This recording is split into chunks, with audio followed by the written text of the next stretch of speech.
Mama Colleen, lagi po ako nakikinig ng programa mo at sana po ay matulungan niyo po ako sa pinagdadaanan ko. Noon pa man napapakinggan ko na po ang programa mo at nakaka-relate pa minsan. Wala lang akong lakas ng loob na magsabi pero ngayon kasi ang bigat-bigat na.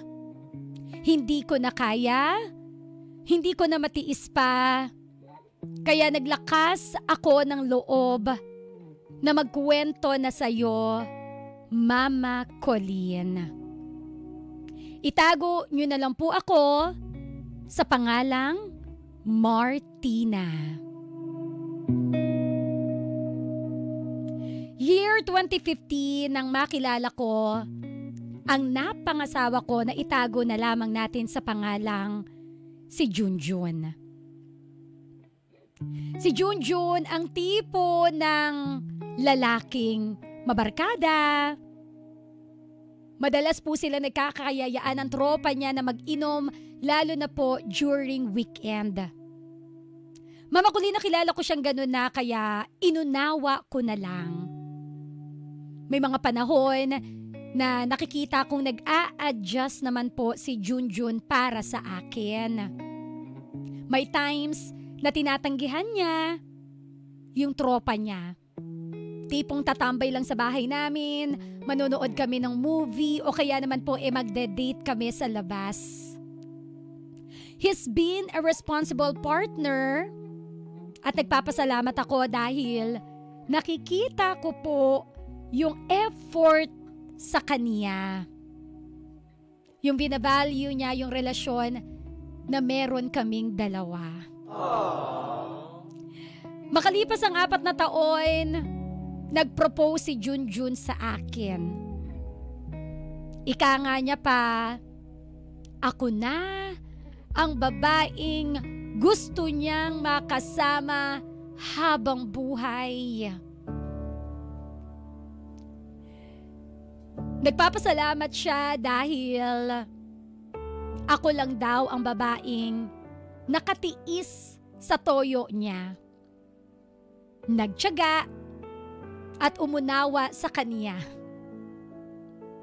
Natatawa na lang ako, Mama Colleen, kasi di ba dapat tayong mga babae ang mas malakas dapat ang toyo?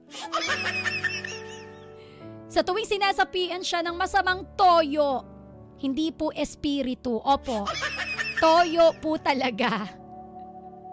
Inuunawa ko siya. Sa pag-unawa kong yun din ang rason kaya siguro kami umabot ng 4 na taon. At sa pag-propose nga po ni Junjun ng kasal, aarte pa ba ako? Siyempre, binigay ko na ang matamis kong oo. Mama Colleen, hindi na ako nagpabebe pa. Sa pag-propose niya nga ng kasal, binigay ko ang matamis kong oo kay Junjun. Kung pakikinggan mo ang kwento ko, Mama Colleen, parang fairy tale, ano? Pero sa totoong buhay, wala palang ganun. Oh no!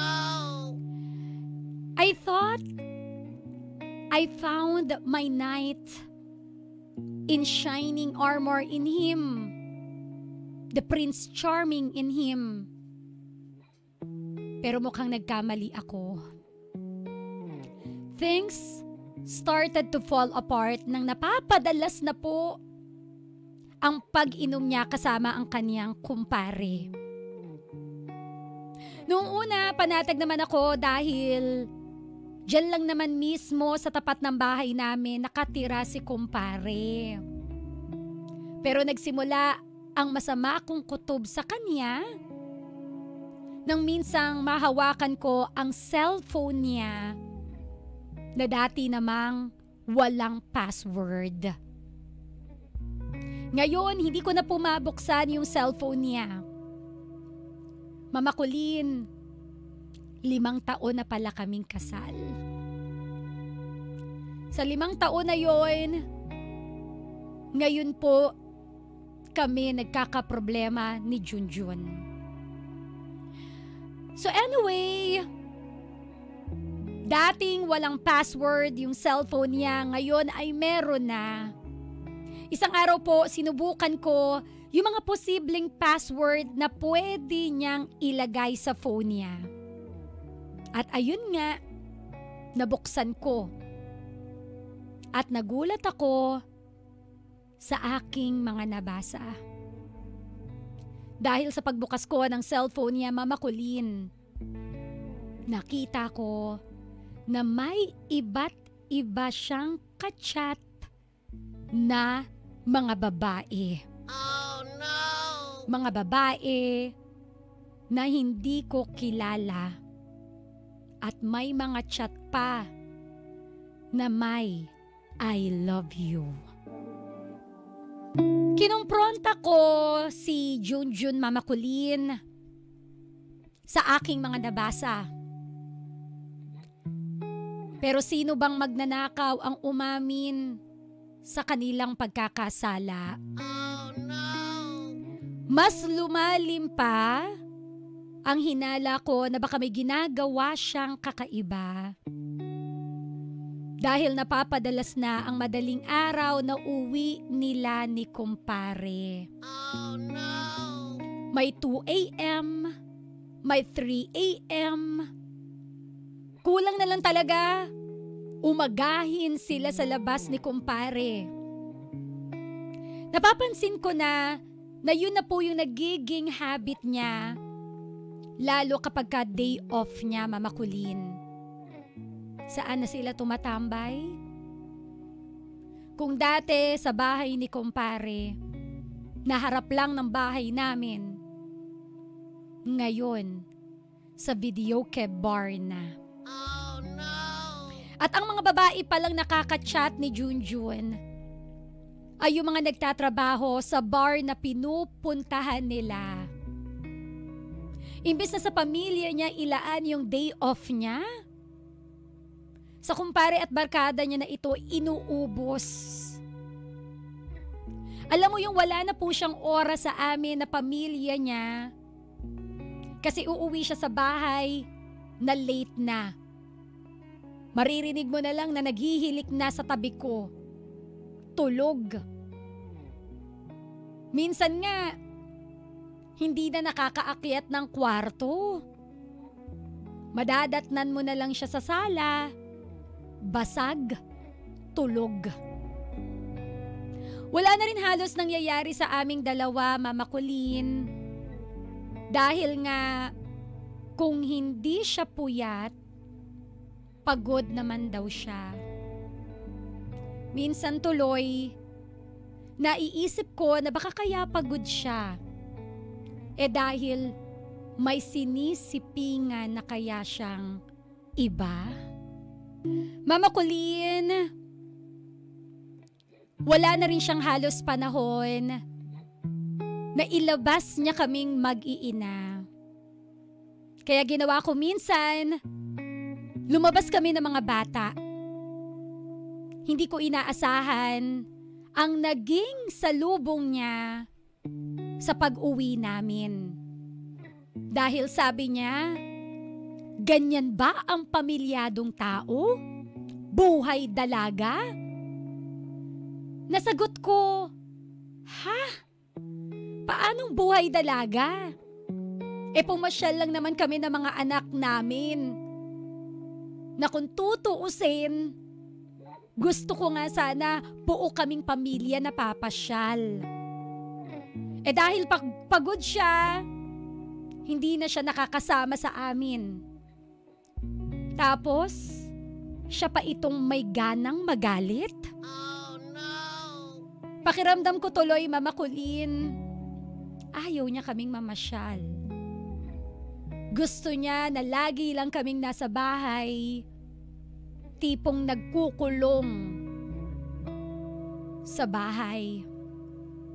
Ang sama nga ng loob ko dahil kay kumpare, sa barkada, may oras po siya Inuumaga pa nga ng uwi. Never ko siyang kinwestiyon. Never ko siyang sinabihan na, wow, buhay binata Oh no! Minsan nga Mama Colleen, hindi na nakakauwi si Junjun sa bahay At madalas, hindi pa nagpapaalam. Alam mo yung napupuyat ako kakaantay sa kanya, nag-iisip kung nasa na siya, nag-aalala bilang asawa. Pero wala ata siyang pake. Napapaisip tuloy ako, Mama Colleen, kung mahal pa ba ako ng asawa ko. Sa tuwing kinukumpronta ko siya sa mga babaeng nakaka-chat niya, parang manhid na po siya na walang naririnig. Yung feeling ko, ako pa yung kabit. Dahil sa mga ka-chat niya, malambing siya, sweet siya, nakakapagsabi pa siya ng I love you, nakakapag-comment, react ng heart emoji sa mga post ng mga babae. Samantalang ako na asawa niya, ni isa sa post ko, kahit itag ko pa siya, walang reaction. Oh no! Kahit like emoji, wala. Pag kinukumpronta ko siya, sasabihin niya, ano ka ba? Walang ibig sabihin yun. Wag daw akong OA. Sa ginagawa niyang yan, sa totoo lang Mama Colleen, may mga pagkakataon na halos hindi na po ako makapag-focus o makapag-concentrate sa mga gawaing bahay. Natutulala mag-isa at bigla na lang tutulo ang aking luha na habang ako ay lihim na nasasaktan, siya ay parang wala lang.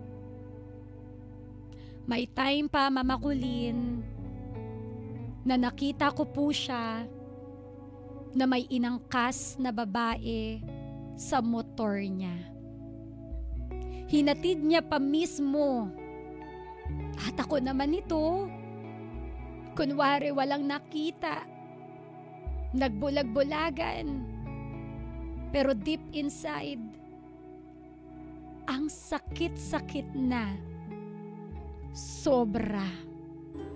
Mama Colleen, nasaktan po ako nung nakita ko na may inangkas na ibang babae sa motor ang mister ko. Gusto ko magalit. Gusto ko siyang sumbatan. Gusto ko siyang awayin. Hindi ko magets kung bakit ginagawa niya ito sa akin. Naging tapat ako sa asawa ko.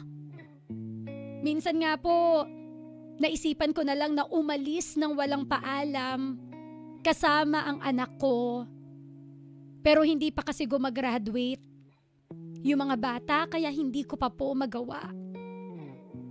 Pero ang sakit-sakit na po kasi, Mama Colleen. Ano po ba ang dapat kong gawin? Alam mo yung gabi-gabi na lang po akong umiiyak.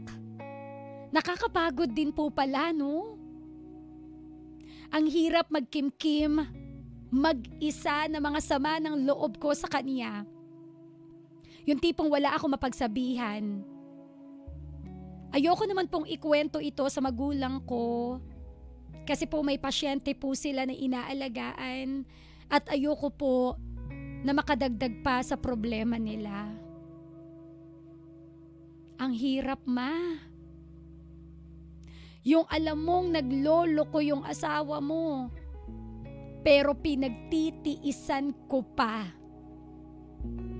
Gusto ko na siyang iwan, pero nag-i-stay pa rin ako dahil mahal ko at para rin sa mga bata. Please, I need your advice. Muli, ako Ako si Martina, ang babaeng martyr. At ito ang aking kwento dito sa Heart to Heart with Mama Colleen. Yan nga po ang kwento ni Martina. Kaya pala Martina ang gusto niya kasi martyr na. Ang witty mo doon. Mana ka sa mama mo. Sinong mama mo doon? Ayan tayo eh. Diba? Kwento nga po ni Martina dito sa Heart to Heart with Mama Colleen na hindi magawang iwan si Mr. number 1, mahal niya. Number 2, hindi pa graduate yung mga bata. Pero ang totoo, ang number 1 talaga, mahal mo kasi talaga. Ginamit mo pa yung mga bata. Bakit kaya ganun, no? May mga partner na hindi makontento. Mga partner na habit ang panloloko. Na sa kabila ng iyong pagiging totoo, ikaw ay ginagago. Sabi nila kapag ka nagmahal ka daw kasi, wag mo itodo para puso mo ay hindi magdugo. Kapag ka nagmahal ka daw kasi, wag mo ibigay lahat. Magtira ka naman para sa iyong sarili. Pero alam mo ka, winner, wala namang panukat para malaman kung sobra na ba yung binigay mo o kulang pa. Ako naniniwala ako na it is really okay na ibigay mo yung todo mo sa pagmamahal. It is really okay na magmahal ka ng sobra-sobra kesa manatili ka pagdating ng panahon sa what if. Halimbawa na maghiwalay kayo, meron kang mga what if. What if kung tinodo ko yung pagmamahal ko? What if kung binigay ko yung 100% ko, baka sakaling hindi niya ako iniwan? Kasi ako naniniwala ako, no? Ibigay mo lahat. Life is too short. Hindi natin alam kung mananalo ka o matatalo ka. Pero ang mahalaga, tumaya ka sa pag-ibig. Sinugal mo yung pagmamahal na yon. Ngayon, kung ang taong pinagsugalan mo ng pagmamahal, yung tao na binigyan mo ng 100% mo, hindi ito vinalue at niloko ka pa sa kabila ng lahat, don't worry. Wala sa'yo ang problema. Wala sa'yo ang bigat. At hindi ikaw ang kakarmahin. Kaya wag kang mag-alala. Ibigay mo lang. Kung hindi bumalik ang sukli, konsensya niya na yun. Mas mahirap kasi, bebe ko, yung mamumuhay ka sa mundo ng what ifs. Yung marami kang regrets na sana kasi binigay ko eh. Oo, may mga pagkakataon na sasabihin mo, ba't ko kasi binigay lahat? Ayan, tuloy iniwan ako. Again, hindi ikaw ang nawalan. O hindi ikaw ang mawawalan. The moment na iwan ka ng taong pinagbuhusan mo ng pagmamahal. Kasi ikaw, totoo ka. Ikaw, grabe ka magmahal. And naniniwala ako that you deserve more. Martina, anong dapat mong gawin? Ang hirap, no? Sa totoo lang, kahit ako yung nasa sapatos mo, parang ang hirap, lalo na parang sampal sa akin na makikita mo may mga kachat na iba, may sinasakay sa motor. Diba? Na parang nakakapikon. Tapos hindi man lang magawang mag-I love you sa'yo. Yun yung nakakapikon talaga sa lahat eh. Doon ako nang gigil eh. Yung tipong buti pa siya may panahon na mag-heart react sa mga picture ng iba't ibang babae sa Facebook niya. Pero sa'yo ni heart react, walang magawa. Diba? Yung tipong kaya magigets mo yung ibang babae na issue sa kanila to. Hindi dahil Nagsiselos sila? Issue to kasi bakit sa iba may time kang pumuso pero sa akin wala? Yung ganong idea. I know for the boys parang ang babaw nyo naman mga babae. Apaka-demanding nyo naman. Diyan ba masusukat ang pag-ibig sa pag-heart react sa mga post ninyo sa Facebook? Okay, fine. Mababaw na kung mababaw. Ang tanong lang naman, sagutin po. Sagutin nyo. Bakit sa ibang tao nagagawa mong mag-react? Sa ibang tao nagagawa mong mag-I love you? Bakit sa sarili mong asawa hindi mo magawa? Sino ba talaga ang mas mahalaga? Let's always remember to focus on who matters in our life. Dahil yung who matters na yun, kapag ka napagod, kapag ka sumuko, kapag umayaw na, baka mapahuyo ka na lang sa buhay niya. Baka kung wala na siya sa buhay mo at natauhan na siya, tsaka ka maghahabol. Pero yung taong hinahabol mo ayaw nang magpahabol. Kaya please, huwag nating sayangin yung mga ganitong klase ng tao. Yung mga taong nagtsatsaga sa atin, yung mga taong kahit tinutoyo ka, pinagtsatsagaan ka. Yung mga taong minamahal ka pa rin kahit may mga lapses ka. Huwag natin silang pabayaan. Kasi pag yan ay natauhan, baka maiwan kang luhaan. To answer your question, Martina, ikaw, hanggang kailan mo pa kayang maging martir? Hanggang kailan mo pa kayang itodo yung pagiging martir mo? Kung kaya mo pa at pakiramdam mo baka sakaling matauhan, kumprontahin mo siya, maging honest ka sa nararamdaman mo. If you feel like shouting at him, wag naman shouting. Pero ilabas mo, magsalita ka, wag ka lang magkimkim. Wag mo lang ikulong yung sarili mo sa bahay at magkikimkim ka luluha hanggang sa natutulala ka na lang. Speak up! You have the right na magsalita. May karapatan kang magsalita dahil asawa ka at hindi lang kasambahay sa bahay na yan. Magsalita ka.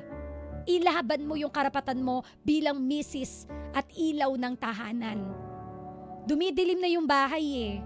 Kaya nga ang role ng mga babae sa bahay, ilaw. Kapag ka dumidilim, tayo yung magbibigay liwanag.